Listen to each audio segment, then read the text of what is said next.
Israel और Iran के बीच तो युद्ध विराम हो गया है, लेकिन गाजा में जिस तरह से इजरायली हमले जारी हैं, उससे तो लगता नहीं कि यहाँ युद्ध विराम की कोई गुंजाइश बची है।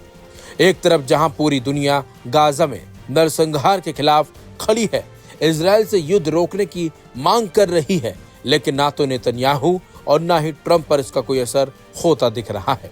यहाँ तक कि ट्रंप की पहल पर गाजा में सीज फायर को लेकर फिलिस्तीनियों में जो उम्मीद जगी थी, वो अब खत्म होती दिख रही है, क्योंकि इजराइल और हमास के बीच बात नहीं बन पाई है।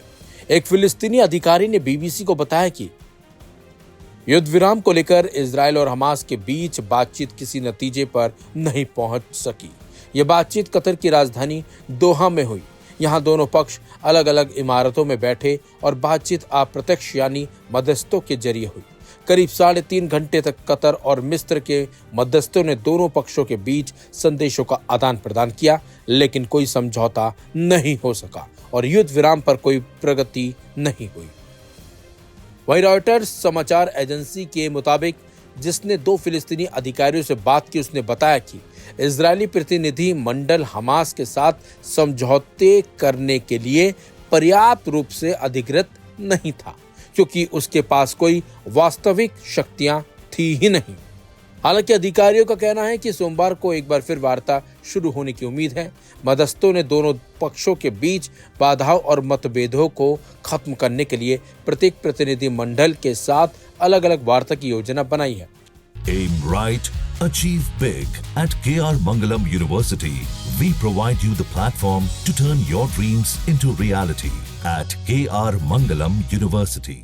अप्रत्यक्ष वार्ता ऐसे समय में हो रही है जब इजराइल के प्रधानमंत्री बेंजामिन नेतन्याहू अमेरिकी राष्ट्रपति ट्रंप से मिलने वॉशिंगटन जा रहे हैं। वहीं नेतन्याहू ने कहा कि उन्हें उम्मीद है कि सोमवार को अमेरिकी राष्ट्रपति के साथ होने वाली बैठक बंधकों की रिहाई और गाजा में युद्ध विराम के लिए समझौते की दिशा में प्रगति कर सकती है। साथ ही साथ उन्होंने अपने वार्ताकारों को स्पष्ट निर्देश दिए हैं कि केवल वे इजराइल की शर्तों पर ही युद्ध विराम समझौता करें। बता दें आपको, हमास के हमले के बाद से इजराइल गाजा में नरसंहार कर रहा है। अब तक 60,000 से ज्यादा फिलिस्तीनियों की मौत हो चुकी है, जबकि 1.5 लाख से ज्यादा लोग घायल हुए हैं। इसके साथ साथ गाजा की पूरी आबादी घर से बेघर हो चुकी है।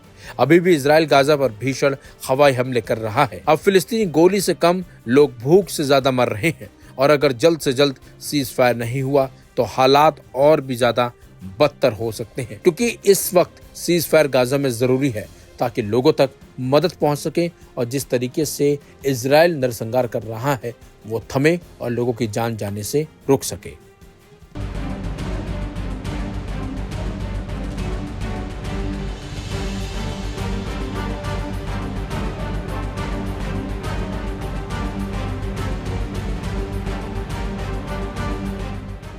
मिडिल ईस्ट में हाल ही में बरपे तनाव के बाद ईरान ने दावा किया है कि उसने इसराइल के कई उन्नत ड्रोन्स, जिनमें ऑर्बिटर 5 और हर्मीस 900 जैसे ड्रोन शामिल हैं, उन्हें अपने हवाई क्षेत्र में कब्जे में लिया है। यह घटना इसराइल के लिए जासूसी करने वाले एजेंट्स की गिरफ्तारी के कुछ ही दिनों के बाद सामने आई है, जिससे दोनों देशों के बीच तनाव और ज्यादा बढ़ सकता है। इस घटना ने न केवल सैन्य और खुफिया क्षेत्र में हलचल मचाई है, बल्कि ईरान की रिवर्स इंजीनियरिंग की क्षमता को लेकर भी चर्चा तेज कर दी है। ईरानी रक्षा मंत्रालय के सूत्रों के मुताबिक जून 2025 के अंत में ईरान की वायु रक्षा प्रणालियों ने इसराइल के कई ड्रोन्स को निशाना बनाया, जिसमें ऑर्बिटर 5 जो एक उन्नत निगरानी ड्रोन है और हर्मीस 900 जो मध्यम ऊंचाई और लंबी दूरी के हमलों के लिए जाना जाता है, वो ड्रोन शामिल हैं। इसके अलावा कुछ विस्फोटक लोड वाले एफपीवी यानी फर्स्ट पर्सन व्यू क्वाडकॉप्टर्स को भी कब्जे में लिया गया है। ईरानी सेना ने दावा किया है कि ये ड्रोन उनके हवाई क्षेत्र में घुसपैठ कर रहे थे, संभवतः खुफिया जानकारी जुटाने या हमले की योजना के तहत। ईरान की सरकारी मीडिया ने एक वीडियो भी जारी किया जिसमें ऑर्बिटर 5 ड्रोन को खोलते हुए दिखाया गया है।